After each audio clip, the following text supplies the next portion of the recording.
Fire साइडमा आज हामी बहस गर्नेछौँ। स्थानीय निर्वाचन संघारमै आउँदा पनि सत्ता गठबन्धन दलमा चुनावी तालमेल र भागबण्डा मिलाउन किन सकस? केन्द्रमा शीर्ष नेताहरूबीच हुने तालमेलको निर्णयले स्थानीय स्तरमा कति अर्थ राख्छ? के चुनावी तालमेलको मतभेदले सत्ता गठबन्धन नै दुर्घटनामा पर्ने त होइन? दलहरूले तालमेल भनिरहँदा जनताको भागमा चाहिँ के? स्थानीय तह निर्वाचनका लागि अब जम्मा 25 दिन बाँकी छ। मुलुक संघीय संरचनामा प्रवेश गरेपछि दोस्रो पटक हुन लागेको स्थानीय तह निर्वाचनका लागि गाउँ-गाउँसम्म गतिविधि तीव्र बन्दैछन्। निर्वाचन आयोग आवश्यक तयारी र बन्दोबस्तीका लागि स्थानीय तह पुगिरहेको छ। गएको कार्यकालमा स्थानीय सरकारका काम र उपलब्धिको मूल्याङ्कन गर्दै आउने निर्वाचनमा सबल स्थानीय सरकार चुन्नुपर्ने दायित्व आम मतदातामा छ। नेतृत्वमा आउन चाहने उम्मेद्वारहरूबाट मतदाताले सुशासन, विकास र समृद्धिका ठोस योजनाको अपेक्षा गरेका छन्। के दलहरूले जनताले अपेक्षा गरे जस्तै योजना ल्याउँछन् वा यसअघि जस्तै पूरा नहुने बाचा र कृत्रिम विकासका मुद्दा मात्रै? राजनीतिक दलहरू भने मतदाताका अपेक्षा सम्बोधनमा होइन, कसको भागमा कुन पालिका भने जस्तो गरी निर्वाचन अघि नै भागबण्डाको रस्साकस्सीमा व्यस्त छन्। तालमेल गर्ने घोषणा गरेको सत्तारूढ 5 दलीय गठबन्धन प्रतिपक्ष नेकपा एमालेलाई जसरी पनि कमजोर बनाउने ध्याउनमा छ। तर चुनावी समीकरण कस्तो हुने भन्ने विषय नै उसका लागि फुकाउनै कठिन गाँठो बनेको छ। उता नेकपा एमाले सत्ता गठबन्धनलाई सत्तो सराप गर्नमै व्यस्त छ। जुनसुकै मूल्यमा पनि आफ्नै पार्टीलाई शक्तिशाली बनाउने दलहरूका यस्ता प्रयत्नले चुनावी प्रतिस्पर्धा कति स्वस्थ होला? निर्वाचनको मितिकै बारेमा पनि सत्तारूढ दलकै कतिपय नेताका अभिव्यक्तिले निर्वाचन आयोगलाई समेत सशङ्कित बनाएको छ। प्रश्न उठेको छ, के साँच्चै दलहरू निर्धारित मितिमै निर्वाचन चाहन्छन्? नेकपा विभाजनको लाभ प्राप्त हुने आशा पालेको नेपाली कांग्रेसलाई सत्तामा पुर्याउने 5 दलीय गठबन्धन गलपासो बनेको त होइन? 2074 सालको निर्वाचनमा वाम गठबन्धन विरोधी भाषण मात्रै लिएर जनतामाझ गएको नेपाली कांग्रेस यो पटक के लिएर जान्छ मत माग्न? प्रतिपक्षी नेकपा एमाले विरुद्ध मोर्चाबन्दी बाहेक सत्ता गठबन्धनको रणनीति के? फायर साइडको आजको अङ्कमा हामी यिनै प्रश्नको जवाब खोज्नेछौँ र आज हामीसँग हुनेछन् नेपाली कांग्रेसका महामन्त्री विश्वप्रकाश शर्मा।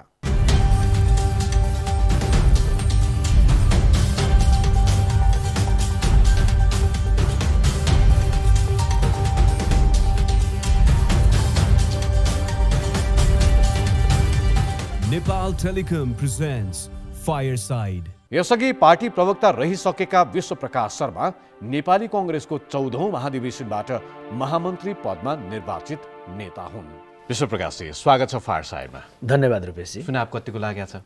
निश्चय नै चुनावको मोडमा पुरै देश गइसक्यो। हामी सबै देशमा अहिले सक्रिय भएर लागिरहेका छौँ। गठबन्धन भन्ने छ एउटा 5 दलीय गठबन्धन जसको नेतृत्व नेपाली कांग्रेसले गरिराखेको छ, त्यसैले सरकार पनि चलाइराखेको छ। चुनाव लागिरहँदाखेरि चाहिँ नेपाली कांग्रेसलाई अब बिस्तारै सकस पर्दै गएको हो। अब सामान्यतया निर्वाचनमा जाँदै गर्दाखेरि सकस भन्ने शब्द बनाउँदै गर्दा नै सायद यस्तो बेलाको लागि नै बनायो होला। तर नेपाली कांग्रेस पार्टी एउटा होइन, कयौँ चुनावलाई सम्पन्न गराएको, चुनावलाई विजय हासिल गरेको, एक्लै पनि जितेको, चुनावमा हारेको पनि सबै खालको अनुभव छ, अभ्यास छ, प्रशिक्षित छ, दीक्षित छ कांग्रेस पार्टी। त्यस हिसाबले यसलाई सकसको रूपमा होइन, यसलाई एउटा जिम्मेवारीको रूपमा संयमतापूर्वक लिनुपर्छ भन्ने मनोविज्ञानमा छ।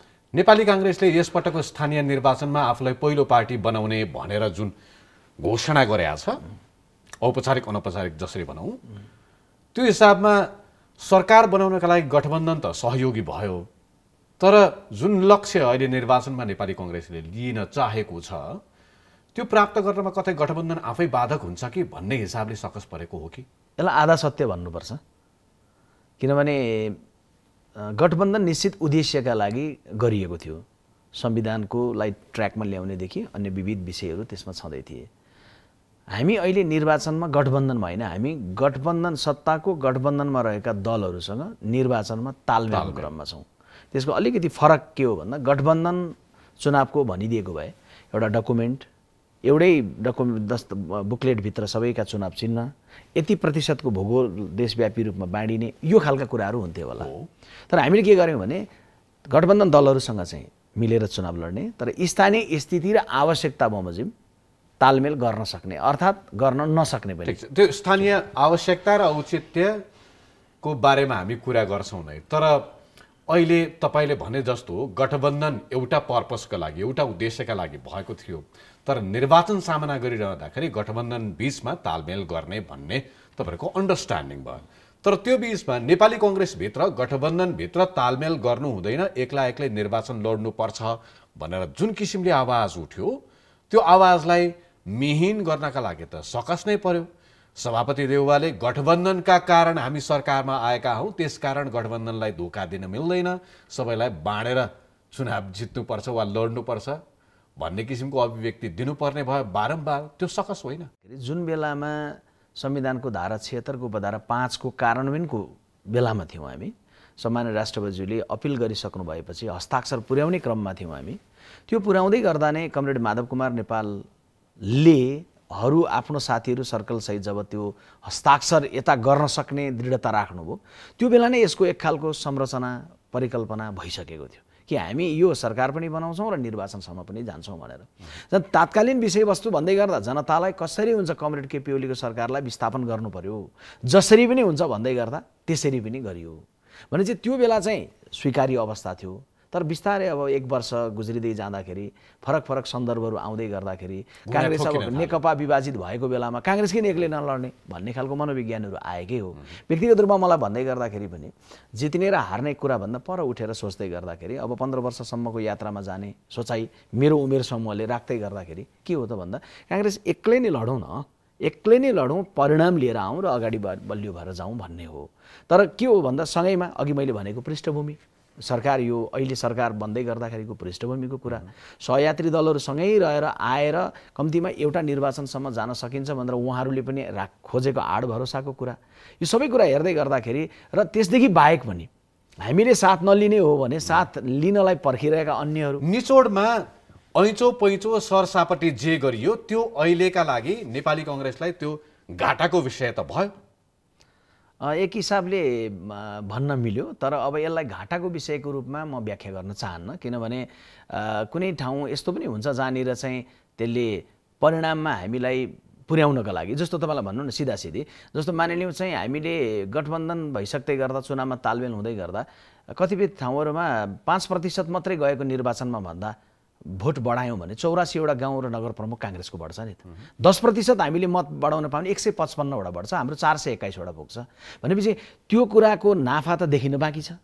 त्यसकारण अहिले चाहिँ एकदम तपाईँले भने जस्तो अप्ठ्यारो सकस यो सबै कुरालाई बेहोरी राखेको अवस्था छ, तर त्यसलाई संयमतापूर्वक लिएर परिपक्वतापूर्वक लिएर जानुपर्छ। हुन त म नेपाली कङ्ग्रेसका महामन्त्रीसँग कुरा गर्दैछु, तर एउटा राजनीति बुझेको व्यक्तिका नाताले मात्रै सोधियो भने तपाईँ के भन्नुहुन्छ? यस्तो खालको तालमेल एउटा पार्टीका लागि घाटाको कुरा हुन्छ कि नाफाको कुरा हुन्छ? अब दुईटै कुरा हुन्छ। जस्तो सामान्यतया कतिपयले के भन्नुहुन्छ भने नेपाली काङ्ग्रेस पार्टीले जे तालमेल गर्यो त्यो तालमेलले नेपाली काङ्ग्रेस पार्टी भोलि भारतीय काङ्ग्रेसले बेहोरेको जस्तो अवस्था बेहोर्न सक्छ भनेर पनि भनिदिनुहुन्छ होइन। तर सँगैमा अर्को तथ्य के छ त भन्दा तालमेल गरेरै 1998मा बनेको नेसनल डेमोक्रेटिक एलायन्सको 21वटा दलका साथ अहिले पनि रहेर कार्य गर्दै गरेको भारतीय जनता पार्टी पनि तालमेल गरेर आएको छ। तालमेलकै कारणले न कोही बलियो भएर जान्छ, न तालमेलकै कारणले कोही कमजोर भएर जान्छ। त्यसैले वस्तुगत विश्लेषण गरेर भावनात्मक आवेग एउटा कुरा हो, वस्तुगत यथार्थ धरातले यथार्थ भन्छ त्यो अलग कुरा हो। मलाई पनि व्यक्तिगत रूपमा लागेको विषय त मैले भने नि, मलाई पनि व्यक्तिगत रूपमा लागेको किन तालमेल गरेर जाने भन्ने होला। तर भावनात्मक आवेगको कुरा भन्दा वस्तुगत यथार्थ हेर्दै गर्दा हामीले नगर्ने पनि अर्को गर्न तयार होला, कोही अर्को गराइदिन लागेको होला होइन। आत्मालोचना भन्ने शब्द भनिसक्दै गर्दा बडे बडे कमरेडहरू एक ठाउँ भएर फेरि मिल्नतर्फ पनि लाग्नु होला। त्यसैले मैले लेख्दा पनि सङ्केत भनेको गठबन्धनभित्र रहेका पुष्पकमल दाहाल माधव कुमार नेपालतर्फ सङ्केत गर्नुभयो। यदि आत्मालोचना क्षमा लेनदेनको कुरा भयो भने अर्को गठबन्धन तयार हुन्छ जसले नेपाली कङ्ग्रेसले आफूले लिएको लक्ष्य प्राप्त हुनमा कठिन हुन्छ भन्ने सबैभन्दा ठुलो डर चाहिँ नेपाली कांग्रेसको त्यो रहेछ भनेर बुझौँ। अलिअलि डर पनि भनौँ, अलिअलि गम्भीरतापूर्वक राखिएको सतर्कता पनि भनौँ। नेपाली कांग्रेसले अहिले तालमेल किन मात्रै भनिरहेको छ भने नेकपा एमालेसँग एक्लै प्रतिस्पर्धा गर्ने क्षमता नेपाली कांग्रेससँग छैन। बिल्कुलै गलत, यो चाहिँ बिल्कुलै गलत। किन भन्दाखेरि भने के नेकपा एमाले त्यत्रो बलियो छ जसका लागि चाहिँ उसलाई हराउनलाई यो चाहिँ तालमेल भएको भन्दा बिल्कुलै गलत हो। नेकपा एमाले एकदमै बलियो भन्ने खालको हो अनि हामी मिलेको भन्ने हो भने सिधा सिधी हेर्नु न, मनोविज्ञानमा हेर्नुहोस्, आऊ भनेर भन्नुहुन्छ कमरेड केपी ओली। कतिको सुसंस्कृत होला, यसमा म धेरै जान चाहन्न, कति सुसंस्कृत होला देशको पूर्व प्रधानमन्त्री विपक्षीहरूलाई प्रतिस्पर्धा। यो रेस्लिङको गेम होइन, यो त लोकतान्त्रिक संस्कार हो। तपाईँ र मेरो बिचमा प्रतिस्पर्धा हुन्छ, तपाईँले जिते तपाईँको सत्ता, मैले जिते मैले सत्ता। प्रधानमन्त्रीले भन्न सक्छ तपाईसँग हात मिलाएर चुनाव लड्ने प्रयत्न गरिराख्नु भएको छ, त्यो भनेको त हाकाहाकी एमालेसँग प्रतिस्पर्धा गर्नका लागि नै हो नि, होइन? प्रतिस्पर्धामा त हामी जाँदै गर्दाखेरि त स्वाभाविक छ कि प्रतिस्पर्धी कुनै दल हुँदै छैन भन्ने त होइन नि। जनताले बुझ्ने गरेर के बुझ्ने, नेताहरूले दलहरूले किन तालमेल गर्छन्? स्थानीय निर्वाचन विकास निर्माण गर्नका लागि सरकार चुन्ने निर्वाचन हो, त्यो निर्वाचनमा तालमेल गर्नुको अर्थ के हो?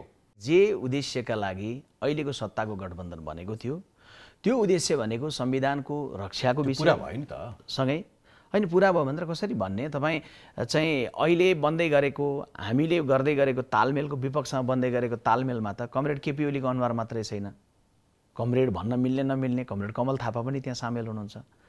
तपाईले अघि भने जस्तो बलियो छ कांग्रेस के अरे एमाले त्यसकारण मिलेको भन्ने मैले बलियो भने हैन मानिले तपाईहरुमा त्यो डर छ कतै बलियो त छैन नेकपा एमाले भने बिल्कुलै होइन। जस्तो मैले अघि भने नि आऊ भन्दै हुनुहुन्थ्यो, त्यो कमजोरमा मान्छेले भन्छ के, अनि लास्टमा आऊ भनेर भनेको त आऊ कमल थापा भन्नतर्फ लाग्नु हो, आऊ परिवारदर भन्नतर्फ लाग्नु हो। एउटा कुरो त्यो त्यहाँबाट देखियो। अर्को के हो भने उहाँ बलियो भए निर्वाचन आयोगले मतपत्र कहिले हरियो कहिले रातो कहिले कालो बनाकै थियो त, यसपालि हरियो देख्ने बित्तिकै तर्सिनु पर्ने किन थियो? दोस्रो कुरो। तेस्रो कुरो गणितमै जाउँ न त, बलियो भन्दै गर्दा नेकपा एमाले गएको स्थानीय निर्वाचनमा जितेको गाउँपालिका र नगरपालिकाको प्रमुख 753 मा कतिवटा? 293 वटा। नेपाली कांग्रेस पार्टीको कति भन्दा 266 हैन, कति फरक भन्दा 27 वटा। त्यो पनि 293 जित्दै गर्दाखेरि उहाँहरूले एक्लै जितेको हो त भन्दा होइन। काठमाडौँ महानगरको प्रमुख कसरी जितेको नेकपा एमाले भन्दा राप्रपालाई उपप्रमुख उम्मेदवार बनाएर राप्रपासँग तालमेलबाट। लमजुङमा कसरी जितेको भन्दा नेकपा माओवादीसँगको एलायन्सबाट। अनि 26 वटामा त तपाईहरुले पनि तालमेल गरेर अर्काको सहयोगमा जित्नु भएको थियो। त्यो त मैले अघि भने त 26-27 वटामा हामी उहाँहरु भन्दा कम छौं। हामीले गरेको तालमेलको ठूलो हंगामा देखियो। उहाँले काठमाडौँमै गरेको तालमेल या लमजुङमा एमाले र माओवादी नै मिलेर गरेको तालमेल चर्चामा कम गयो। ठीक छ, तालमेलको कुरा आफ्नो ठाउँ छोडेर गणितमा जाउँ। 293 उहाँहरुको गणित 293-94, हाम्रो 266-67 हैन। त उहाँहरुले त्यो हामी भन्दा 26-27 वटा गाउँ नगरको प्रमुखहरु बढी ल्याउँदै गर्दा त त्यहाँ त तीनटा पूर्व प्रधानमन्त्रीहरुको योगदान थियो होला नि त। एकजना कमरेड केपी ओलीजीको मात्रै होइन होला। त्यो 293 मा त माधव नेपालजीको पनि थियो होला, झलनाथजीको पनि थियो होला। तर नि निर्वाचनले देखिराख्नु भएको छ, तपाई जिल्लामा जाँदाखेरि तपाई पनि कहिलेकाहीँ छक्क पर्नुहुन्छ। तपाईको कार्यकर्तासँग होइन एमालेले कति मान्छे लगेका भनेर तपाई आफै पनि गुनगुन गर्नुहुन्छ नि, हैन? त्यस्तो त दृश्य लाग्दैन। नेकपा एमालेको सिन्धुपाल्चोकको एउटा गाउँको पार्टीको सभापति, गाउँको चाहिँ के भन्दाखेरि भने नेकपा एमालेको जननिर्वाचित अध्यक्ष कहाँ आउनुभयो, नेपाली कांग्रेसमा प्रवेश गर्नुभयो। अहिले हेर्दै हुनुहुन्छ भने बुद्ध शान्ति भन्ने गाउँपालिका छ जहाँ मेरो निर्वाचन क्षेत्र हो, त्यहाँ इन्द्र अधिकारी नाम गरेको नेकपा एमालेको तात्कालीन शान्तिनगरको पार्टीको सभापति अहिले नेपाली कांग्रेसमा प्रवेश गर्नुभयो। त्यो तपाईलाई जानकारी भएको कुरा भयो। नेकपा एमालेले हाकाहाकी भन्दाखेरि त कांग्रेसबाट हुल्काहुल आउँदैछन्, जसपाबाट हुल्काहुल आउँदैछन्, समाजवादीबाट फर्केर आउँदैछन्, अरू पार्टीहरूबाट आउने क्रम पनि तीव्र छ।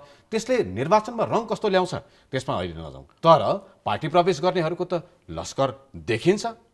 यो चाहिँ कस्तो भने नेपाली कांग्रेसमा पनि आइरहनु भएको, एमालेमा पनि गइरहनु भएको यो चित्रहरू देखिन्छ। जति जति निर्वाचनको आँकडामा केही फरक पर्दैन। यसो हो, आँकडामा फरक नपर्ने भन्ने होइन, तर उहाँले प्रचार अब उहाँको कुरामा मान्दै हो त कमरेड केपी ओलीले भन्नुभएको तपाईहरुले सर्च गरेर हेर्नुभयो भने यहाँनिर सूर्य विनायकमा एउटा कार्यक्रम थियो। झापाका एकजना प्रसाईजीले यो तरकारी मण्डीको चाहिँ उद्घाटन गराउने कार्यक्रम थियो।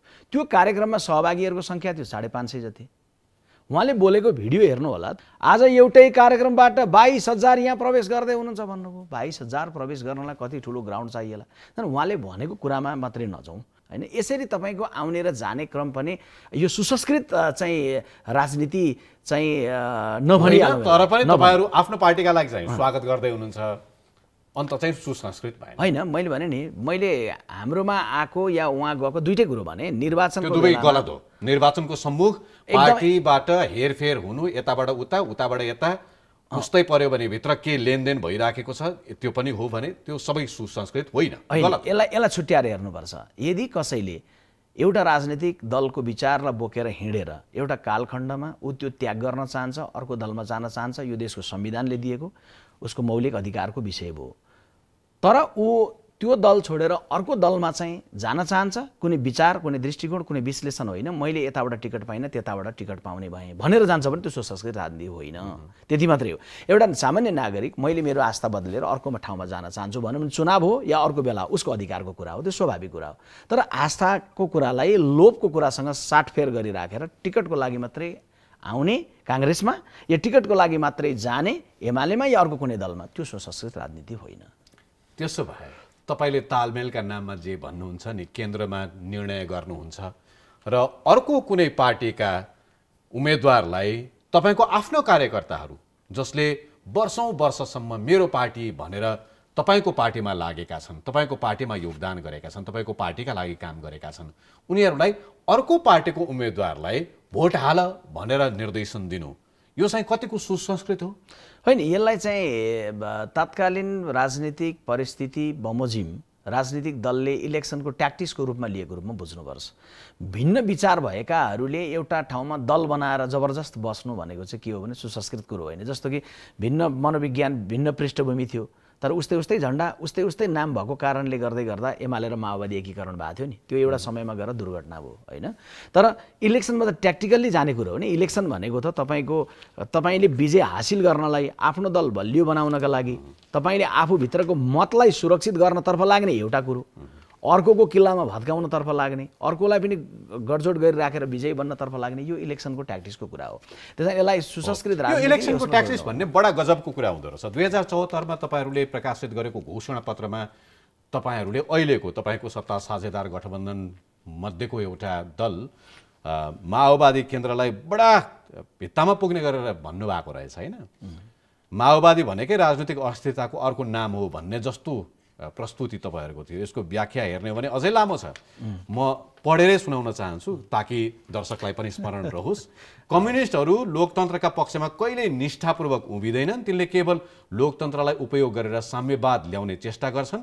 कम्युनिस्टहरू शान्तिका पक्षधर हुँदैनन्, तिनले हिंसा, व्यक्ति हत्या र राज्य आतंक सृजना गर्ने गर्छन्। कम्युनिस्टहरू बहुलवाद, बहुविचार र बहुदलीयतालाई हृदयबाट स्वीकार गर्दैनन्, तिनले एकदलीय निरङ्कुश कम्युनिस्ट शासनको वकालत गर्दछन्। शीर्षकमा भन्नुभएको छ नेकपा माओवादी केन्द्र अस्थिर राजनीतिको लाभ लिन खोज्ने अवसरवादी प्रवृत्ति। अवसरवादी नेपाली कांग्रेस हो कि माओवादी हो? नेपाली कांग्रेस पार्टीले राख्दै गरेको दृष्टिकोणमा त्यहाँभित्रको एउटा सारलाई लिनुहोस्, त्यहाँभित्र हृदयबाट उनीहरू स्वीकार। यो अहिलेको जे व्यवस्थामा कम्युनिस्ट पार्टीहरू आउनुभएको छ, मूलत उहाँहरूको राजनीतिक दर्शनले यो बाटो भन्दैन। जुङ्गाको रेखी नबस्दै गर्दाखेरि कमरेड केपी ओली पनि, कमरेड प्रचण्ड पनि मुठी बटारेर लाल सलाम भन्दै यहाँनिर रेडबुक च्यापेर संसदीय व्यवस्थाको पार्थिव शरीरमाथि सर्वहाराको अधिनायकवाद स्थापना गर्ने हो भनेरै लाग्नुभएको हो। उहाँहरूको राजनीतिक दर्शनले अहिलेको संसदीय लोकतान्त्रिक परिपाटी भन्दैन। उहाँले माओवादी अध्यक्ष पुष्पकमल दाहालले हालै टक कार्यक्रममा प्रष्टसँग भन्नुभएको छ म संसदीय व्यवस्थामा विश्वासै गर्दिनँ भनेर। अनि त्यो पार्टीसँग तपाईँ गठजोड गर्नुहुन्छ, कुममा कुम मिलाउनुहुन्छ, अनि त्यो पार्टीको चुनाव चिन्हमा भोट हाल है भनेर नेपाली कांग्रेसका कार्यकर्ताहरूलाई अब तपाईँहरूले आह्वान गर्दै हुनुहुन्छ नि होइन? बाटोमा हिँड्दै गरेको कुनै मान्छे गलत बाटो हिँड्दैछ भने उसलाई समाति राखेर यो बाटो गलत हो, तिमी यता आऊ त, हामी सँगसँगै यो सही बाटो जाउँ भनेर लिएर जानु अवसरवाद हो कि जिम्मेवारी हो? कांग्रेसले जिम्मेवारी निर्वाह गरेको हो कि होइन? अनि हामीले सँगै जाँदै गर्दा हामी कहीँ खाना बस्दै गर्दाखेरि उसको भागमा पनि अलिकति चाहिँ खाना पस्क है भनेर भन्नु जिम्मेवारी हो कि होइन? त्यसैले नेपाली कांग्रेस पार्टीले मूलत सैद्धान्तिक दृष्टिले त्यति मात्रै हो कि आफ्नै लागि हो नेपाली कांग्रेस होइन? सही बाटोमा आफू हिँड्दै गर्दाखेरि कसैलाई फेरि सही बाटोमा हिँड्न ल्याउनु भनेको आफ्नो लागि पनि हो नि। सँगै कोठामा बस्नुहुन्छ, सँगै चिया खानुहुन्छ, सँगै सरकारमा हुनुहुन्छ, त्यसकारण तपाईँलाई लागेको हुनसक्छ कि तपाईँहरूले सुधार्दै हुनुहुन्छ। नेकपा एमाले आज पनि माओवादीलाई अस्थिरताको जड माओवादी नै हो भन्छ। म माओवादीप्रति पूर्वाग्रह राख्न खोजिराखेको छैन। यो विषयहरू जसरी आइराखेका छन् र जसरी तपाईँहरूले तालमेल, गठबन्धन, एकअर्कालाई आरोप प्रत्यारोप, सत्तो सराप गर्ने, चुनाव ताका गर्ने गर्नुभएको छ, यो प्रवृत्तिमा म छिर्न चाहेको। आज पनि नेकपा एमाले भन्छ नि माओवादीलाई अस्थिरताको जड, भन्दैन? उसको बुझाइ खराब भयो अहिले चाहिँ? होइन, नेकपा एमालेको बुझाइ, उहाँहरूको अभिव्यक्ति के भयो त्यसलाई राखेर चर्चा गर्ने एउटा विषय भयो होइन। तर दृश्यमा चाहिँ उहाँहरूले के गर्नुभयो बितेको 5 वर्षमा भन्ने कुरा केलाउने बित्तिकै कमरेड प्रचण्डदेखि कमरेड केपी ओलीसम्म सबै अस्थिरताको लागि नै योगदान गर्नुभयो भनेर निष्कर्षमा पुग्नुपर्ने हुन्छ होइन। जस्तो मैले यहाँ भन्छु, फेरि एकचोटि बताइदिनुहोस्, तपाईँले भन्नुभयो केपी ओली र पुष्पकमल दाहाल सँगसँगै अस्थिरताको जडकै रूपमा रहनुभयो यो 5 वर्ष। होइन, जडै भनेर मैले उहाँहरूले भनेकै शब्दमा म जान्न, तर उहाँहरूले जनताको बिचमा भन्नुभएको त्यस बेलाको कुरो र निर्वाचनको परिणाम आउने बित्तिकै उहाँहरूले अभिव्यक्त गरेको कुरो र त्यसपछि 3 वर्षको बिचमा जनताले देखेको 3टा कुरो फरक कुरो छ। एउटै कुरा छ, एक, निर्वाचनमा जाँदै गर्दा नेकपा एमाले र नेकपा माओवादी हामी यसकारण मिलेका छौँ किनभने देशमा अस्थिरता भयो र हामी एउटा स्थिर सरकार दिन चाहन्छौँ। नम्बर 1 दुवैजनाले भन्नुभयो। 2, उहाँहरू विजयी बन्नुभएको थियो 5 वर्षका लागि, पछाडि एउटा 0 थपिदिनु भयो र अब 50 वर्षसम्म कम्युनिस्ट पार्टीले शासन गर्छन् भनेर उहाँहरूले भन्नुभयो। बडा अहङ्कारका साथ भन्नुभयो। कमरेड केपी ओलीले पनि भन्नुभयो, कमरेड प्रचण्डले पनि भन्नुभयो र माधव नेपालहरूले पनि सबैले भन्नुभयो। जनताले केवल 5 वर्ष चाहिँ राम्रोसँग काम गर अनि गर्यो भने फेरि थपौँला भनेका थिए नि त, हामीलाई पनि होस् उनलाई पनि होस्। तर पछाडि 0 थप्नुभयो, काङ्ग्रेसका दिन गए भन्नुभयो, 50 वर्ष भन्नुभयो। त्यसपछि एउटा दिन यस्तो दिन आयो उहाँहरूको चाहिँ मान्छे राजु सदा मर्दैछन्, सूर्यबहादुर तामाङ मर्दैछन्, बालुवाटारमा उहाँहरू पाखुरा सुर्खी गरिरहनु भएको थियो। अर्को दिन आयो बिहानै उठेर बुढा नीलकण्ठ भाइ हामी त धर्म कर्म संस्कार संस्कृतिमा विश्वास गर्छौँ, कमरेडहरू पनि बिहानै बुढा नीलकण्ठको दर्शन गर्न जान थाल्नु भएको छ भनेको त्यहाँ भगवान् नारायण सुतिरहेका छन्, त्यहाँ दर्शन गर्न गएका छन् भनेर पुजारीलाई सोद्धा त यहाँ त आउँदै आउनु नभएर भन्दा बुढा नीलकण्ठ, अलि तलतिरको बुढा नीलकण्ठ शेरबहादुर देउवाको पुग्नु हुँदो रहेछ। त्यस कारण मैले के भनेको भने स्थिरताको वचन कसले दिएको थियो? एमाले र माओवादीले। सरकार कसले गिरायो? हामीले मागेको हो र शेरबहादुर देउवा त हामी चुनावमै जान चाहन्छौँ, बरु हामी अहिले प्रधानमन्त्री म बन्दिनँ भन्नुभएको उहाँले। नेपाली काङ्ग्रेस पार्टीलाई प्रतिपक्षमा बस्ने म्यान्डेट हामी बस्छौँ भने हामीले गिराएको हो सरकार। त्यहाँदेखि अस्थिरता गर्दै गर्दा कमरेड प्रचण्डको योगदान छ। अनि के कमरेड प्रचण्डको मात्रै? त्यसको नेतृत्व कसले गरेको थियो? ड्राइभिङ सिटमा को हुनुहुन्थ्यो? बहुमतको सरकार कसले चलाउन नसके? कमरेड केपी ओलीले होइन। त्यस कारणले गर्दै गर्दा एमाले यदि अहिले अस्थिरताको जड भनेर माओवादीलाई मात्रै भन्छ भने 100% गलत भन्छ। गर्नुपर्छ। उहाँहरूले 5 वर्ष हामीलाई दिएको थियो, हामीले मिलेर चलाउन सकेनौँ। त्यसकारण काङ्ग्रेसले बीच बाटोमा आएर यो मुलुकलाई एउटा संविधानको रक्षा गरेर अगाडि लिएर जाने कमान्ड सम्हाल्न काङ्ग्रेस बाध्य भयो भनेर उहाँहरू साझा निष्कर्षमा पुग्नुपर्छ नि। नेपाली काङ्ग्रेसले अघिल्लो पटकको निर्वाचनमा पनि नेकपा एमालेलाई गाली गर्ने बाहेक भाषणमा केही गर्न सकेन, त्यसकारण नेपाली काङ्ग्रेसले पराजय बिहोर्यो भन्ने एक खालको विश्लेषण। यो पटक पनि करिब विश्वप्रकाश शर्मा जतिको नेतालाई पनि नेकपा एमालेलाई गाली नगरिकन आफ्नो एजेन्डा भन्नको लागि चाहिँ केही रहन्छ। बिल्कुलै गलत। किनभने नेपाली काङ्ग्रेस पार्टीले अहिले भन्दै गर्दाखेरि हामीले समृद्धिको विषय भनेको कमरेड केपी ओलीले भने जस्तो डाइनोसर विकास टाइपको हुँदैन। तपाईँले तुलना फेरि केपी ओलीसँग नेकपा एमालेसँग गरिहाल्नुपर्छ। तपाईँको आफ्नो दायरामा व्याख्या गर्न सक्नुहुन्न? नै मैले अहिले तपाईँलाई भन्दै गर्दा त्यो डाइनोसर विकास जस्तो हुँदैन है भनेपछि कस्तो हुन्छ त भन्ने कुरो त गाँसिन्छ नि त। जनतालाई के पर्यो भन्दाखेरि भने त्यो डाइनोसर भनेको जनताले पनि सुनेको छ, तर करोडौँ वर्ष अगाडि, लाखौँ होइन करोडौँ वर्ष अगाडि डाइनोसर भने विशाल जीव थियो अरे भन्ने संसारले सुनेको छ, संसारले देखेको छैन। कसैले यो देशमा भन्दै गरेको विकासको मोडल त्यस्तै छ। सुन्दा विशाल भीमकाय छ कमरेड केपी ओलीको शब्दको, तर देख्दै गर्दा कहाँ छ भन्दा छैन। हाम्रो भनाइ के हो भने अहिले पनि गाउँमा पानी 30% 35% मान्छेले पञ्चायतकाल हुँदा पानीको धारा पुगेको थियो। यो 20-25 वर्षको अवधिमा हामीले लिएको नीतिको कारण, कहिले हामीले गरेको नेतृत्वको कारण आज 80-85% मानिसको घरमा पानीको धारा पुगेको छ। अहिले पनि 12-15% नागरिकको घरमा पानीको धारा पुर्याउनु बाँकी छ। हामीले स्थानीय तहहरू मार्फतबाट केन्द्रीय सरकार प्रदेश सरकारले त्यो पुर्याउनुपर्छ। हामीसँग त्यो सपना छ। हिजो हामीले नै वैदेशिक रोजगारीको ठुलो ढोका खोलेका हौँ। कसैले हातमा बन्दुक थमाउँदै गर्दा हामीले नै पासपोर्ट थमाएका हौँ। तर यो देशलाई मानिसलाई बेचिराख्ने देशबाट अब बिजुली बेचेर धनी बनाउने देश बनाउनका लागि हामीसँग सपना छ। यो कति वर्ष भयो तपाईँहरूले भन्न थाल्नु भएको? 30-35? तपाईले मैले भन्दै गर्दाको यो तथ्यको पानीको कुरा, शिक्षाको कुरा, रोजगारीको कुरा, बिजुली बेचेर सम्पन्न हुने कुरा, समृद्ध हुने कुरा, यो कति वर्ष भयो नारा हामीले जपेको? तपाईले फेरि भीमकाय चाहिँ डाइनोसर विकास जस्तो गर्दा हुने जस्तैमा लानुभयो नि, त्यसरी जाँदैन नि त। अघि मैले भने नि हरेक परिकल्पनाहरू, हरेक सपनाहरू सुरुमा त एब्स्ट्र्याक्ट नै लाग्छ नि। मैले यता पक्ष पोषण गरिन, नि एब्स्ट्र्याक्ट लाग्ला। हरेक परिकल्पनाहरू सुरुमा डाइनोसर जत्तिकै अजीब लाग्छन्, नदेखिएका जस्ता लाग्छन्। त्यो बुझाउने काम त फेरि पार्टीहरूकै हो, जसले घोषणा पत्र बनाउँछन्, जसले नारा बनाउँछन्, उनीहरूको काम होइन। निश्चय नै हो। त्यसैले त मैले भने के कुराको जिम्मेवारी लिएँ भने कसैले हातमा बन्दुक थमाउँदै गर्दा हामीले युवकको हातमा पासपोर्ट थमायौँ, उसले मर्न जा भन्यो, हामीले बाँच्न जा भन्यो। आज देश रेमिटेन्सले कम्तीमा धुकधुकी बाँच्दैछ, त्यो हामीले गरेको जिम्मेवारी लिएँ त मैले। सँगै मैले के भने अहिले शान्ति स्थापना भयो, संविधान निर्माण भयो, 3वटा तहमा सरकारहरू बन्नतर्फ लागे। अब यो देशले बिजुली बेचेर धनी बन्ने सपना देख्नुपर्छ। अहिले मैले ठिक समयमा यो कुरा भने नि त। तर के बिर्सिनुहुन्न भने हिजो जहाँ थियौँ हामी त्यही छैनौँ नि त। हिजो कहाँ थियौँ भन्दा मैले अघि भनेको 30-35% मान्छे घरमा पानीको धारा पुगेको थियो, अहिले 80-85% पुगेको त मैले भन्दैछु नि त। त्यस कारण पुग्दै नपुगेको भन्नु सोच्नुहुन्न। कहिलेकाहीँ यो कुरा सुन्दा, यस्ता कुराहरू सुन्दाखेरि टिट लाग्छ। म 21औं शताब्दीको युवक हुँ। आज पनि नेपाली कङ्ग्रेस जस्तो पार्टीले घर घरमा धारा पुगेको कुरालाई 30 वर्षको उपलब्धिको रूपमा व्याख्या गरिरहँदाखेरि आजको दिनमा घर घरमा पानीको धारा पुगेको, जसमा नियमित पानी आउँछ कि आउँदैन हामी त्यसमा कुरा गरिरहेका छैनौँ, धारा पुगेको, पाइप जोडिएको कुरालाई उपलब्धिको रूपमा विश्वप्रकाश शर्मा जतिको नेताले त्यसलाई 30 वर्षको उपलब्धिको रूपमा व्याख्या गर्दाखेरि मैले खुसी मान्ने कि गर्व मान्ने कि टिठ मान्ने? यसलाई यसरी हेरौँ, यसलाई एकदमै खुसी मान्नुपर्ने कुरा पनि होइन अनि र यो यसलाई टिठ मान्ने कुरो पनि हो। अनि तपाईँ कहाँ हुनुहुन्छ? काठमाडौँको सहरमा हुनुहुन्छ, जन्मिनु भएको छ सहरमा, हुर्किनु भएको छ सहरमा, बाँच्नु भएको छ सहरमा, तर दूर दराजको गाउँमा जहाँ पानीको धारा पुगेको हुँदैन। दूर दराजको गाउँहरू पनि पुगेको छु, पुग्नु भएको छ, बसेको छु, तपाईँ राम्रो प्रशिक्षक हुनुहुन्छ, पुग्नु भएको छ। त्यो दूर दराजको गाउँमा पानीको धारा पुग्दै गर्दाखेरि रेडियो हेर्दै सुन्दै गरेकोले, टेलिभिजनमा हेर्दै गरेकोले पानीको धाराको सपना जस्तो सहरले सोचेन होला। उसले सोच्दा के सोच्यो होला भन्दा हिन्द महासागरमा पानी जहाजमा झन्डा फहराउने भन्ने कमरेड केपी ओलीले भनेको कुरा सपना जस्तो लाग्यो होला सहरलाई। तर दूर दराजको गाउँलाई चाहिँ पानीको धारा नै, आफ्नो आँगनमा गाडिएको धाराबाट आउँदै गरेको पानी नै अहिलेको पनि बाध्यता हो, अहिलेको पनि आवश्यकता हो। रूपेशी म काठमाडौँको हुँ भन्नुभयो, म यहाँ नोलमा दुईतिर पानी बोकेको केटो हुँ, जसको घरमा आज पानीको धारो जोडिएको छ, त्यहाँ खाने पानी आउँदैन। विश्वप्रकाशजी, भक्तपुरको केटो हुँ म। निश्चय नै भक्तपुरको तपाईँले भन्दै गर्दाखेरि जुन ठाउँमा तपाईँले भनेको गाउँ हो, 46 साल अगाडि त्यो गाउँमा पानीको धारा प्रशस्त थिएनन्।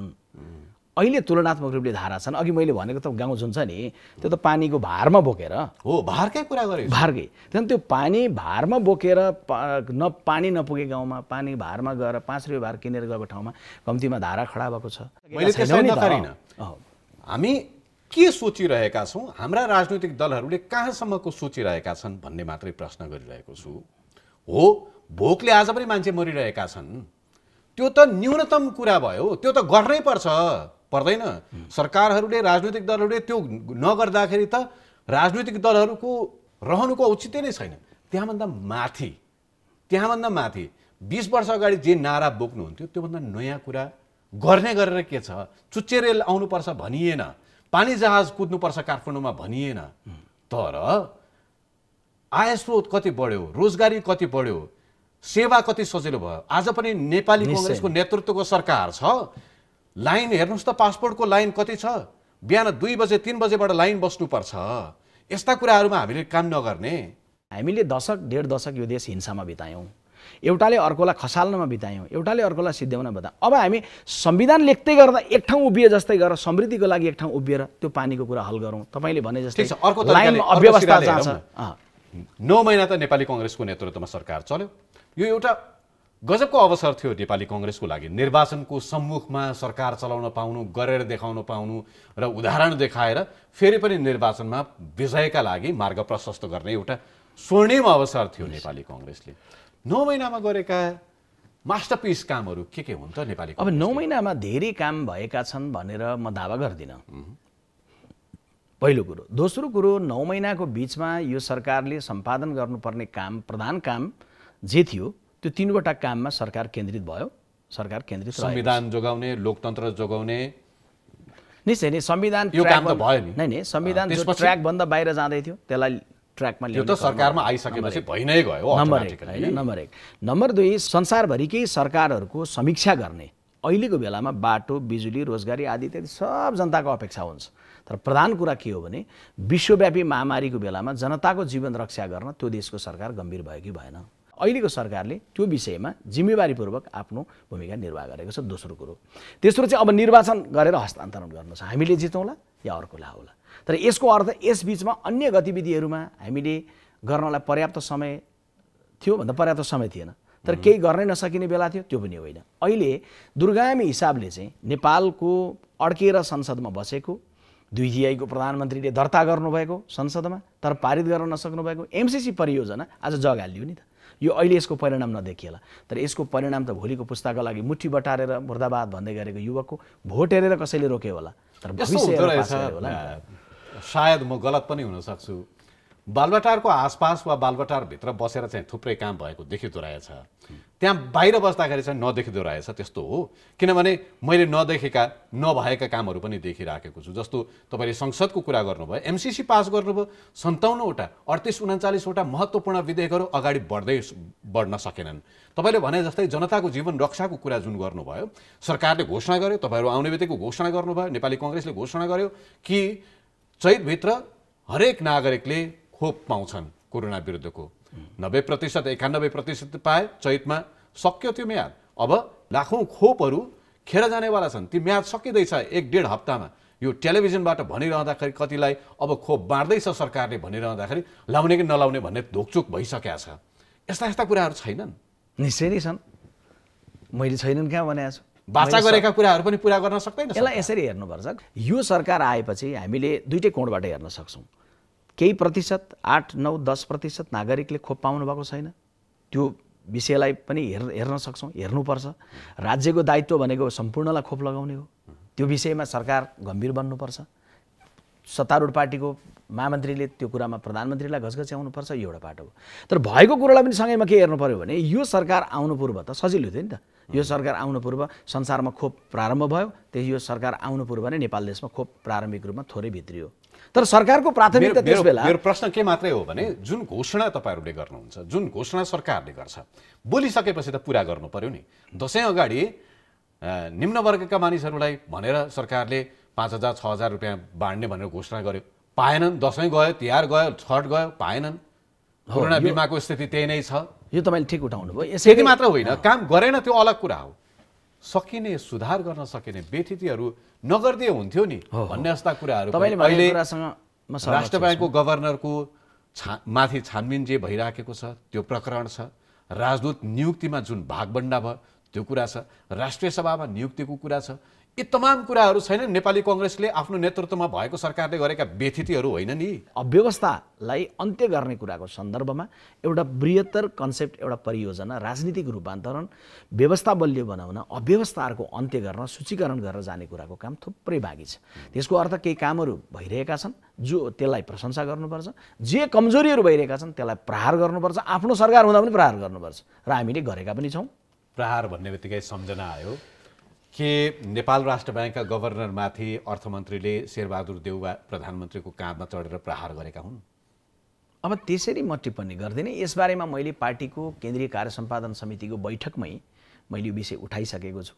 अहिलेको बेलामा अर्थतन्त्रले एक खालको जटिलता भोगिरहेको बेलामा बृहत्तर समन्वय गरेर जानुपर्ने बेलामा गभर्नर हटाउन नै, निलम्बनै गर्ने प्रक्रियामा जान जरुरी थियो र प्रधानमन्त्रीज्यू भनेर मैले सभापतिजीकै सामान्य बैठकमा पनि भनिसकेको छु। यसलाई धेरै मैले अहिले इलाबरेट गरेर गइराख्ने कुरो उचित हुन्न, किनभने यसलाई ठिक ठाउँमा भन्नुपर्ने र गराउनु पर्ने कुराको सन्दर्भमा यसलाई उठाइसकेको छु। नेपाली काङ्ग्रेसको आधिकारिक धारणा चाहिँ के हो त यसमा? पार्टीको, सरकारको भनिनँ मैले।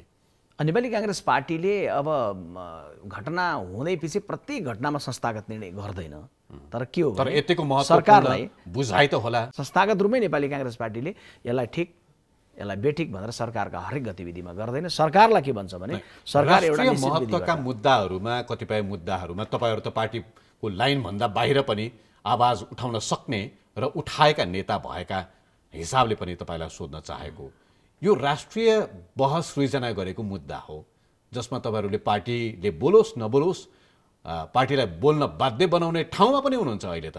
तपाईँ आफै महामन्त्री हुनुहुन्छ, पहिला प्रवक्ताको भूमिकामा पनि हुनुहुन्थ्यो, त्यसकारण पनि बोल्नुपर्ने हो कि? त्यसकारण पनि त बोलेको हो त। मैले बोलेको कुरो बैठकबाट पनि आइसक्यो, अहिले पनि बोलिसकेँ। प्रधानमन्त्री यो स्टेपमा गलत हुन्? अब यसलाई चाहिँ हामीले विषयलाई मात्रै केन्द्रित भएर त्यो नहुनु पर्थ्यो भनेर भनिसकेका छौँ। तपाईँले गलत भनिरहँदाखेरि, त्यो नहुनु पर्थ्यो भनिरहँदाखेरि प्रधानमन्त्रीबाट अर्थमन्त्रीलाई बचाउ हुने खालको अभिव्यक्ति वा काम हुनुलाई चाहिँ कसरी लिने? यो त्यो पनि नहुनु पर्थ्यो होइन, यसो हो भनेर टार्ने? यो होइन, यो सन्दर्भको त्यही विषयको चाहिँ घटनालाई 12वटा 14वटा प्रश्नबाटै फेरि जान सकिन्छ होइन। तर के हो भने यसबारेमा मेरो व्यक्तिगत दृष्टिकोण पनि राखिसकेँ, टेलिभिजन मार्फत तपाईँको अहिले प्रश्नमा पनि राखिसकेँ र मेरो केन्द्रीय कार्य सम्पादन समितिको बैठकमा पनि राखिसकेँ। त्यहाँदेखि मलाई के लाग्छ भने यसको चाहिँ हल खोज्ने कुराको लागि चाहिँ गाम्भीर्यता चाहिँ मैले जहाँ जे जिम्मेवारीमा छु त्यहाँ बसेर प्रश्न पनि उठाउने हो मैले, तर सँगैमा उठ्दै गरेका अरूले पनि उठाइरहेका प्रश्नहरूको हल खोज्ने कुरामा पनि परिपक्वता राख्नतर्फ लाग्ने हो।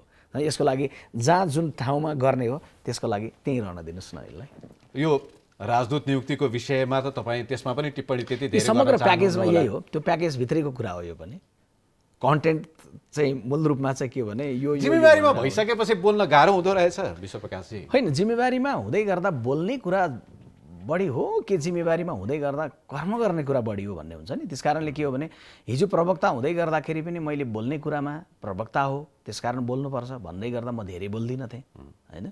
म अन्तर्वार्ताहरूमा पनि तपाईँले हेर्नुभयो भने कर्म ठुलो हो, मैले माने कर्म ठुलो भइदिएको भए त तपाईँहरूले यस्ता खालका निर्णयहरू हुन दिनुहुन्थेन, भएको भए सच्याउनु हुन्थ्यो होइन र?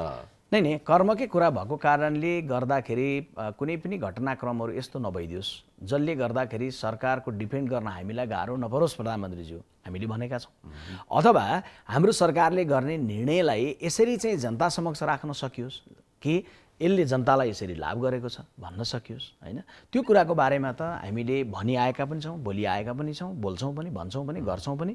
र अहिले गभर्नरले आफूले माथि मुद्दा लागिसकेपछि, सरकारले निलम्बन गरिसकेपछि उहाँले चाहिँ घरै गइहाल्नु परेको अवस्था जानुपर्ने भन्दा पनि उहाँले त्यसलाई प्रक्रियालाई फेस गरेर फर्किने ढोका त जीवितै छ नि।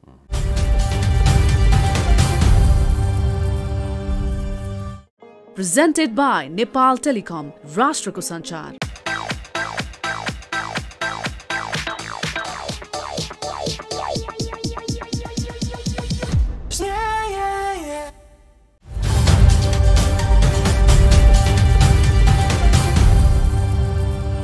फेरि एकपटक स्थानीय निर्वाचनकै प्रसङ्गमा फर्क्यौँ।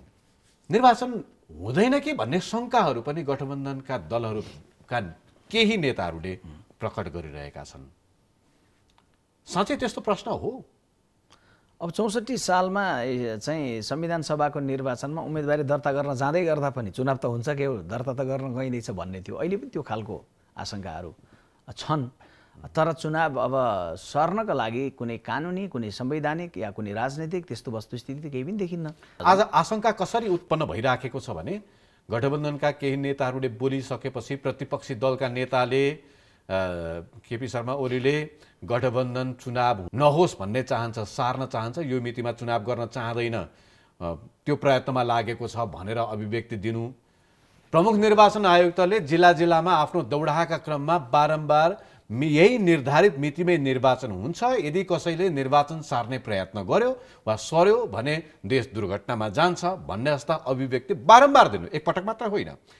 यो कुराले कतै गठबन्धन निर्वाचन नहोस् भन्ने चाहन्छ यो निर्धारित मितिमा भन्ने प्रश्न त उठेन भन्ने कुरा। अब सम्मानित सर्वोच्च अदालतमा एउटा मुद्दा छ, त्यो मुद्दाले कुनै फरक प्रकारको निर्णयमा आयो। जस्तो यो तपाईँको चाहिँ मधेसको चुनावको चाहिँ असोजको महिनामा मात्रै भएको हुँदा 5-6 महिना अगाडि भयो भन्ने हिसाबको मुद्दामा केही नयाँ कुरा आयो भने त्यो अलग होला। नभए के हो भने आशंका राजनीतिमा चाहिँ सामान्यतया जहिले पनि यो विश्वासको सङ्कट छ। निर्वाचन हुनलाई सम्पूर्ण प्रक्रियाहरू पुरा भएर अगाडि बढेको छ। गठबन्धन होला, गठबन्धनहरू होलान्, तालमेल होलान् नहोलान्, कसले जित्ने कसले हार्ने दोस्रो कुरा हुन्। तर कम्तीमा के भने प्रमुख प्रतिपक्षको ठाउँमा रहँदै गर्दाखेरि हुँदैन कि भनेर उहाँले भनिरहनु, भनेर के भन्दा इस्लाम खतरे में है भनेर जनतालाई जुटाए जस्तो गरिरहनु, त्यो उहाँले गर्ने कुरा स्वाभाविक कुरा हो, यसलाई अनौठो नमानौँ। तर सम्मानित चाहिँ प्रमुख निर्वाचन आयुक्तले तपाईँको बोल्दै गर्दा के बोल्नुभयो म त्यसमा पनि जान चाहन्न। तर उहाँलाई मलाई के लाग्छ भने बोलिरहने भन्दा उहाँले पनि गरिरहने कुरामा ध्यान दिनुपर्छ। यदि तपाईँहरू गठबन्धनका दलहरू वा अरू कुनै दलहरू निर्वाचन सार्ने प्रयत्नमा हुनुहुन्छ भने नसार्नुहोस् है भन्न खोज्नु भएको उहाँले। होइन, उहाँले त्यो भन्नु पर्यो भने पनि तपाईँको भन्नुपर्ने स्थिति किन आयो भन्ने प्रश्न हो नि। होइन, उहाँले किन भन्नुभयो भन्ने मैले बुझिनँ। किनभने प्रमुख निर्वाचन आयुक्तको अब प्रधानमन्त्रीसँग भेटै हुँदैन, राजनीतिक दलको नेताहरूसँग भेटै हुँदैन, उहाँले बोलाउँदा निर्वाचन आयोगमा कोही जानै छोड्यो भने उहाँले विराटनगर गएर बोल्दा भयो। होइन भने उहाँले प्रधानमन्त्रीसँग भेट्नु पाउनुहुन्छ, भेट्नुहुन्छ। उहाँ राज्यको एउटा जिम्मेवार निकायमा बसेको एउटा दिनेश थपलिया आज एउटा अनुभवी व्यक्तित्व, खारिएको व्यक्तित्व हुनुहुन्छ। उहाँले चाहिँ अब त्यो पोजिसन जे छ त्यो पोजिसनमा उहाँले राजनीतिक दललाई बोलाउँदै गर्दा हामी राजनीतिक दलहरू जान्छौँ, त्यही मन्त्रणा गर्न सक्नुहुन्छ। त्यसकारण सार्वजनिक समारोहमा गएर उहाँले त्यो टिप्पणी राख्दै गर्दा त्यसले पनि कन्फ्युजन क्रिएट गरेको छ। उहाँले त भन्ने के हो भने निर्वाचन आयोग सम्पूर्ण तयारीमा छ, दलहरू भित्रवत प्रतिस्पर्धा गरेर आउनुहोस्, कुनै प्रकारको केही कुरो भयमुक्त वातावरणमा हामी निर्वाचनमा अगाडि गयौँ, दिदीबहिनी दाजुभाइहरू आश्वस्त हुनुहोस् भनेर उहाँले पनि भन्ने हो। प्रमुख प्रतिपक्षी दलले पनि भन्ने के हो भने आशंकाहरू थियो होला, तर राजनीतिमा सधैँ आशंका गरेर चल्दैन, निर्वाचनमा जाँदैछ तपाईँहरू मतदानमा सामेल हुनुहोस् भन्नुपर्ने हो। स्थानीय निर्वाचनको प्रसङ्गमा म अब दुईटा प्रश्न मात्रै गर्छु। एउटा प्रश्न चाहिँ तपाईँले भरतपुरको सन्दर्भमा एउटा शब्दावली प्रयोग गर्नुभयो। भरतपुरमा माओवादीले दाबी गरिराखेको छ, नेपाली काङ्ग्रेसले नछोडौँ भनिराखेको छ। त्यो सन्दर्भमा गठबन्धनको बैठकले अरू केही निर्णय गरेन भने तपाईँले भनेको त्यो मित्रवत प्रतिस्पर्धा तेस्रो विकल्प भनेर भन्नुभयो, नयाँ विकल्प भनेर, त्यो मित्रवत प्रतिस्पर्धा भने चाहिँ के हो? भरतपुरको सन्दर्भमा के हो भने म भरतपुरमा को मेयर लड्न चाहनु छ, काङ्ग्रेसको 1.5 दर्जनले दावा गर्नुपर्छ, म व्यक्तिमा जान चाहन्न। तर म भरतपुरमा काङ्ग्रेसको एउटा निष्ठावान सदस्य भएर बसेको, जसलाई मेयर लड्नु छैन, वडाध्यक्ष लड्नु छैन, मन्त्री प्रधानमन्त्री बन्नु छैन, तर मेरो निष्ठा छ कि म काङ्ग्रेसलाई मतदान गर्न चाहन्छु भनेर बसिरहेको एउटा बुढो बाबा या आमाले को भावनालाई बुझ्न चाहन्छु। त्यो भन्दै गर्दा अघिल्लोचोटि पनि बाबु मैले रुखमा हाल्न पाइनँ, फेरि राष्ट्रिय निर्वाचनमा पनि फेरि रुखमा हाल्न पाइनँ, मैले यसपटक पनि नपाउने भनेर भन्दै गर्दा हामीसँग जवाफ हुनुपर्छ। त्यो जवाब भनेको के हो भने पोहोर माओवादीलाई हामीले छोडेका थियौँ, यो पटक माओवादीले हामीलाई छोड्नुपर्छ। अब माओवादीलाई के लाग्छ भने 8वटा महानगरमध्ये हामीले टेक्ने ठाउँ त अन्त छैन, भरतपुरै हो भन्ने उसलाई लाग्छ भने उसले पोहोरको आलोको पालो, आलोको पैँचो भन्ने जुन छ त्यो बुझ्ने हो भने पनि र यो गठबन्धनलाई दीर्घजीवी बनाउने हो, राष्ट्रिय निर्वाचनसम्म लाने हो भने पनि त्यहाँको निर्वाचनको परिणाम प्रतिकूल बन्न नदिनको लागि पनि काङ्ग्रेसलाई छोड्नुपर्छ भनेर उसले पनि नबुझ्ने हो र उसले पनि अड्ने, हामीले पनि अड्ने हो भने तालको मेल भएन भने गर्ने के त भन्दा दुईटै ताललाई रोक्ने र के गर्ने भन्दा मित्रवत प्रतिस्पर्धामा जाने। त्यो भने जनताले फैसला गर्नु। नेपाली काङ्ग्रेसले आफ्नो उम्मेदवार उठाउने, माओवादीले पनि आफ्नो उम्मेदवार उठाउने, दुई बीचमा मित्रवत प्रतिस्पर्धा भनेको त्यही। मैले चाहिँ केन्द्रीय कार्य सम्पादन समितिकै बैठकमा यो भनेको कि उहाँहरूले हामीलाई छोड्नु भएन भने हामीले पनि उहाँहरूलाई छोड्न हामी सहमत हुन सक्ने अवस्था नभएको बेलामा कमरेड प्रचण्डलाई भनौँ मित्रवत प्रतिस्पर्धा गरौँ भनेर, र त्यो मित्रवत प्रतिस्पर्धा गर्दै गर्दा जनताले जे फैसला दिनुहुन्छ सर आँखो पर राखौँ।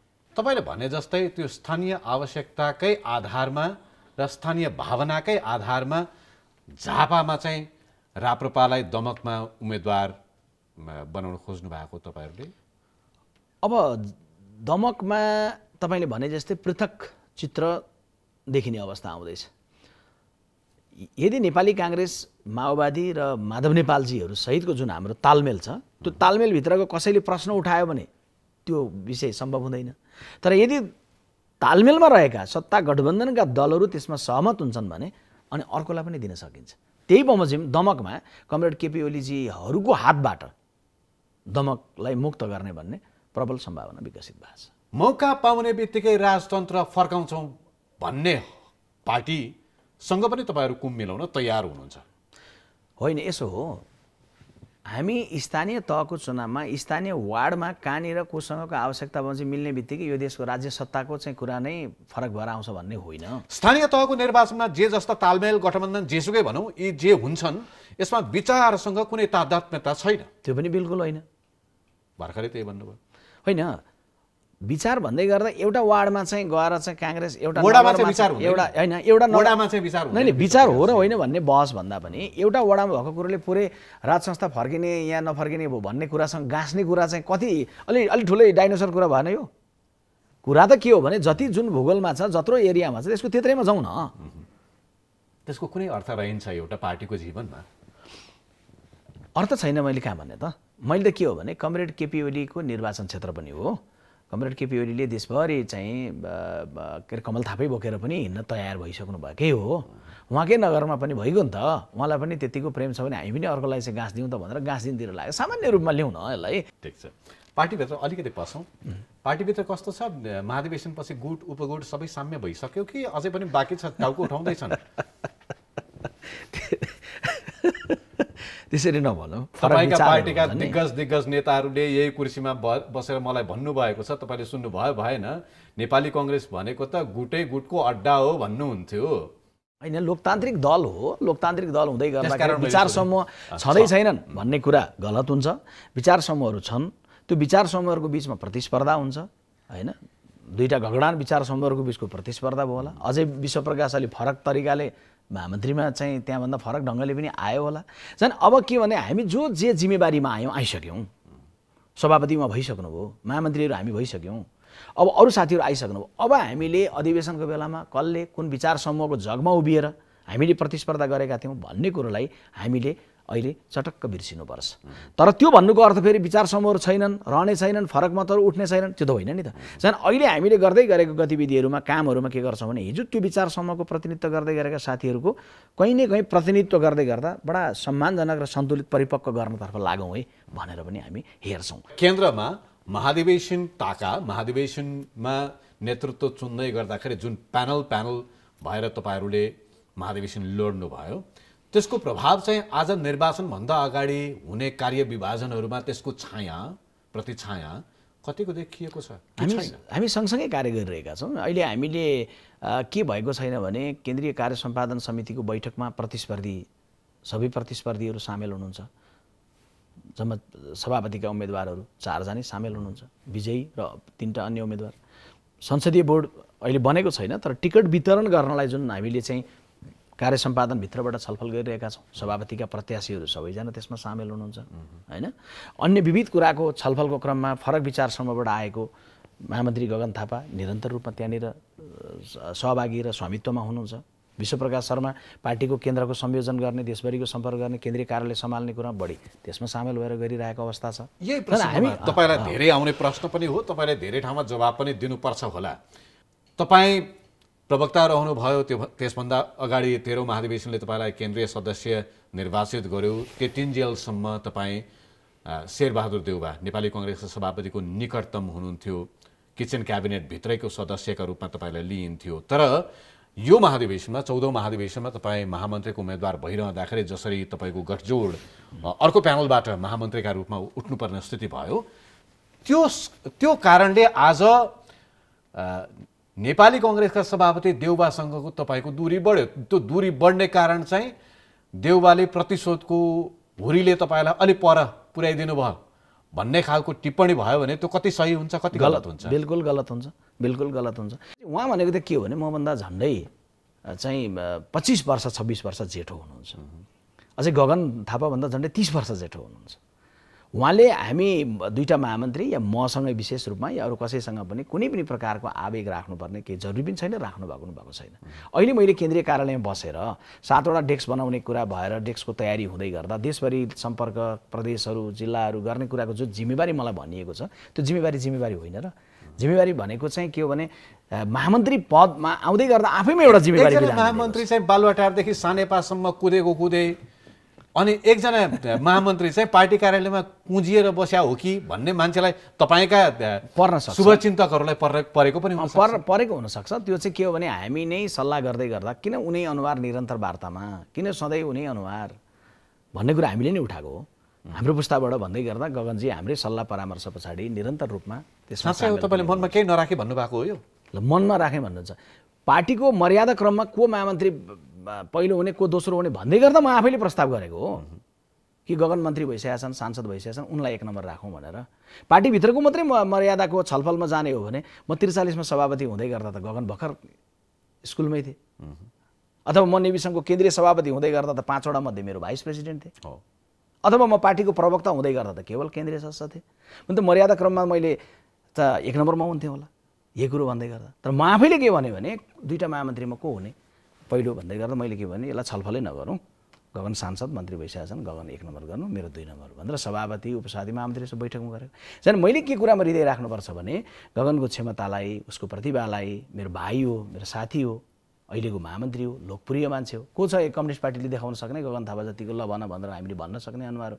उनको विकास हुँदै गरेको कुरोलाई मैले पनि भर्थे गर्नतर्फ लाग्यो भने काङ्ग्रेस पार्टीलाई त्यसले लस गर्दैन। काङ्ग्रेस पार्टीको राजनीतिक नेतृत्व देखिँदै गरेका दुईटा युवाहरू एउटाले अर्कोलाई खसाल्नतर्फ लाग्यो अरे भन्ने खालको कुराको सन्देश राम्रो हुन्न नि। महाधिवेशनमा जुन हिसाबले प्यानल र सह प्यानलहरू जे बने, सँगसँगै आज तालमेलको कुरासम्म तपाईहरूले तालमेलको तयारी गरिरहँदासम्म यो दुईटै कुराले तपाईँको निर्वाचनमा, स्थानीय निर्वाचनमा नेपाली कङ्ग्रेसले जुन खालको मत प्राप्त गर्ने तपाईँहरूले अनुमान गर्नुभएको छ त्यसमा तलमाथि हुन सक्ने सम्भावना छ भनेर विश्लेषण पनि हुन्छ। घात अन्तर्घात, तपाईँले विद्रोह भन्नुहुन्छ, यस्ता कुराहरू हुने सम्भावना कतिको देख्नु भएको छ? अब यो पटक पार्टीको साथीहरूले अप्ठ्यारो महसुस गर्ने कुरा के हो भने तालमेल हुँदै गर्दा कम्युनिस्ट पार्टी विभाजित भएको थियो, हामीले एक्लै लडेर जित्नु पर्थ्यो नि भनेर एउटा निर्दोष अभिव्यक्ति छन्। अधिकांश ठाउँमा एक्लै लड्ने नै हो नि त। निर्दोष अभिव्यक्ति होइन, निर्दोष भावना छ नि त। त्यो चाहिँ के हो भने कुनै लपन छपन दायाँ बायाँ भन्दा पनि जित्ने हार्ने भन्दा पनि हामी मात्रै अगाडि जाउँ न भन्ने खालको भावना पनि एउटा इनोसेन्ट फिलिङ्सहरू छन्। त्यो फिलिङ्सलाई नै कदर गरेर केन्द्रले के भनेको भने त्यसैले त हे आदरणीय साथीहरू, स्थानीय स्थिति र आवश्यकता बमोजिम मात्रै तालमेल गर्ने भनेको छ। तपाईँहरू एक्लै विजय हासिल गर्न सक्नुहुन्छ, एक्लै विजय हासिल गर्नतर्फ लाग्नुहोस्, तर होइन मित्रवत प्रतिस्पर्धा गर्नुपर्छ भन्नुहुन्छ, तालमेलभित्रैका दलहरूसँग तालमेल गर्नुहोस्, के अरे मित्रवत प्रतिस्पर्धा गर्नुहोस्, या सबै मिलेर जाउँ भन्ने लाग्छ सबै मिलेर जानुहोस्, यो तपाईँको अधिकारको कुरा हो भनेर त्यसैले केन्द्रले नै स्थानीय स्थिति र आवश्यकता बमोजिम गर्ने भनेको छ।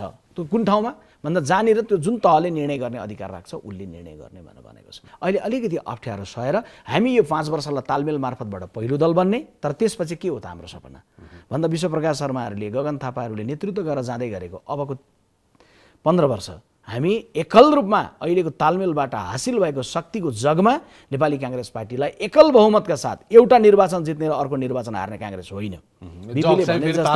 बिपीले भने जस्तै 15 वर्षमा म यो देशलाई कहीँ यो सपनामा म पुर्याउन चाहन्छु भनेर भने जस्तै एउटा सपनाका साथ हामी आगामी 3वटा निर्वाचन जित्ने गरी काङ्ग्रेसलाई त्यो ढङ्गले बलियो बनाएर लिएर जान चाहन्छौँ। यो निर्वाचनले कति सिट आकलन गर्नुभएको छ? नेकपा एमाले 55% भन्छ, 50% भन्छ, तपाईँको त्यस्तो केही दावा छ? सबैभन्दा ठुलो दलको रूपमा स्थानीय निर्वाचनबाट काङ्ग्रेस आउँछ, प्रदेश र केन्द्रको निर्वाचनबाट पनि काङ्ग्रेस ठुलो दलको रूपमा बलियो काङ्ग्रेस, बदलिएको काङ्ग्रेस बनाएर ल्याउने क्रममा हामी छौँ। कति प्रतिशत? अघिल्लो स्थानीय निर्वाचनमा तपाईँहरू 32% चान्चुनमा रहनु भएको थियो, 40% चान्चुन नेकपा एमालेको थियो। यो पटकको निर्वाचनमा नेपाली कङ्ग्रेस कतिमा आउँछ? हामीले गएको पटक 266-67 वटा गाउँपालिकाहरूमा हामीले जितेका हौँ होइन। हामीले विजय हासिल गर्ने आँकडा त्योभन्दा दोब्बरै हुन्छ म भन्दिनँ, तर त्यसमा बढोत्तरी उल्लेखनीय ढङ्गको बढोत्तरीका साथ आउँछन्। म ठ्याक्कै ज्योतिषशास्त्रको जस्तो गरेर गणित या कम्युनिस्ट कुनै कसैले भ्रम दिए जस्तो खालको गणितको कुरा गर्दिनँ।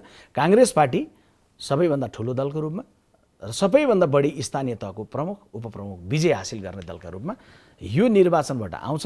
तपाईँले बढोत्तरी एकदमै हुन्छ भनिरहँदाखेरि पालिकामा एउटा उम्मेदवारलाई, गाउँपालिका नै भनौँ न, जति लगानी गर्नुपर्छ एउटा उम्मेदवारले निर्वाचन जित्नका लागि नेपाली कङ्ग्रेसले के मापन गर्छ? अब यो तपाईँले सोधेको चाहिँ अन्तिममा जाँदा जाँदै साँच्चै नै महत्त्वपूर्ण प्रश्न छ। नागरिकमा पनि प्रश्न छ, राजनीतिक कार्यकर्ता पनि प्रश्न छ, नेताहरूको कुरा पत्याउने हो भने संसदमा प्रवेश गर्नका लागि, संसदीय निर्वाचनका लागि त करोडौँ लाग्दो रहेछ। म त गन्ती गर्न पनि जान्दिनँ। मैले त्यही भएर पालिकामा भनौँ न वडाध्यक्ष जित्नका लागि कति रुपियाँ लगानी गर्नुपर्दो रहेछ? अलिक बढी प्रचारित के छ भने नि निर्वाचनमा जाँदै गर्दा लाखौँ करोडौँ भन्ने छ। लाखौँ हुन्थ्यो होइन, करोडौँ पनि हुन्थ्यो होला। अहिले हामीले आचार संहितामा के गर्यौँ त भन्दा त्यो लाखौँमा तिम्रो खर्च हुँदा टी सर्ट बनाउन पाउँदैनौ, लाखौँ खर्च हुँदै गर्दा के भयो भने मोटरसाइकल र्याली गऱ्यौ, अब गर्न पाउँदैनौ, आचार संहितामा लेखियो। तिमीले टोपी बनाएर चाइनाबाट खर्च गरेर ल्याएर चाहिँ टोपी वितरण गर्यौ, इन्डियाबाट तेल मगाएर तिमीले गाडी कुदायौ, यो सबै गर्न पाउँदैनौ भनेर खर्चको साइज त घटाउने क्रम त सुरु भएकै छ नि। वाल पेन्टिङ गर्न पाउँदैनौ, पोस्टर ठुल्ठुलो बनाउन पाउँदैनौ, आकार यो साइजको बनाउनु पर्छ, कलर छाप्न पाउँदैनौ, ब्ल्याक एन्ड व्हाइट छाप्नुपर्छ। यसरी खर्चलाई रिड्युस गर्ने कुरा चाहिँ आचार संहिता मार्फतबाट पनि प्रक्रियामा गएको छ। अब राजनीतिमा पैसाको चाहिँ बोलबाला हुने कुरा कतिपय बेला भएका, कतिपय ठाउँमा भएका, त्यसको नकारात्मक प्रभाव परेका जुन कुरा छ त्यसलाई क्रमशः घटाउँदै लिएर जानु निर्वाचन आयोगको मात्रै होइन, हामी राजनीतिक दलहरूको पनि जरुरी विषय हो भनेर हामीले सर्कुलर पनि पठायो, सार्वजनिक पनि। वडामा वा गाउँपालिकामा उम्मेदवार बन्नका लागि एउटा मानिससँग कति पैसा हुनु पर्दो रहेछ यति मात्रै बताइदिनुहोस्। पर्दैन, सुक्खा पैसा नै खर्च गर्न पर्दैन। त्यसो होइन, खर्चै हुँदैन भन्ने होइन, तर त्यसको चाहिँ यति पैसा हुनु पर्दो रहेछ भन्ने खालको कुनै समाजशास्त्रीय या इकोनोमिक पोइन्ट अफ भ्यूबाट विश्लेषण निर्वाचनको लागि तयारी गरिरहेको कुनै युवकले वा युवतीले यति पैसा चाहिँ जम्मा गर्नुपर्छ भनेर सोच्ला नि, त्यो गलत हो। कसैले भन्नुभयो भनेर आयो होइन, हाम्रो पार्टीको चाहिँ सम्मानित एक नेताले बोलिदिनु भयो, नामै लिउँ न, शशाङ्क कोइराला पूर्व महामन्त्री। मेरो महामन्त्रीका रूपमा मैले उहाँलाई त्यो घचघच्याउनु पनि पर्यो, अनि विथ रेस्पेक्ट गर्नु पर्यो। त्यो गर्दै गर्दा उहाँले के भन्नु भने त्यत्रो पैसा म आफैले खर्च गरेको चाहिँ होइन, तर विभिन्न मान्छेले विभिन्न ढङ्गले गरे, मैले त्यसलाई सारमा जोडेर भने नभन्नु पर्थ्यो भन्नुभयो। चाहिँ उहाँले भनेको कुरालाई मात्रै आधार नमानौँ, तर फेरि सँगैमा सत्य पनि के हो रुपेशजी भने निर्वाचनमा पैसा खर्च गर्न सक्दैन, गरिरहेका छन् छैनन्, पैसा छ कि छैन, अथवा पैसा विभिन्न हिसाबले खर्च गरिएका त उदाहरणहरू छन्। ढाकछोप गरौँ, म ढाकछोप त गर्न चाहन्न, छोपेर कार्पेट पनि धुलो राखेर सफा छ भने सेन्ट छर्किन म चाहन्न। म बरु के भन्छु भने त्यो कार्पेट मुनिको धुलो पनि निकालेर सफा गरौँ, बाहिरबाट अत्तर छर्केर मात्रै राजनीति सुगन्धित हुँदैन, कार्पेट मुनिको धुलो पनि हामीले सफा गर्नुपर्छ। यसमा चाहिँ हामीले जनता समक्ष गरेको कमजोरीलाई विनम्रतापूर्वक आत्मालोचित हुनुपर्छ। राजनीति सुसंस्कृत बनाउन सक्यो भने पर राजनीतिभन्दा पर रहेको युवकले पनि राजनीतिलाई आशा र भरोसाको कुराले हेर्छ। जब त्यो युवकमा राजनीतिप्रति आशा र भरोसा अभिवृद्धि हुन्छ तब देशका प्रतिको उसको विश्वास बलियो भएर जान्छ भन्ने कुरा चाहिँ गर्नुपर्छ। हस्, धेरै धेरै धन्यवाद यहाँलाई। निर्वाचन स्वच्छ रहोस्, स्वस्थ प्रतिस्पर्धा तपाईँहरूको बिचमा होस्, जनताले आफ्नो ढङ्गले स्वतन्त्र हिसाबले उम्मेदवार चुन्न पाऊँ, नेतृत्व चुन्न पाऊँ, यही शुभकामना।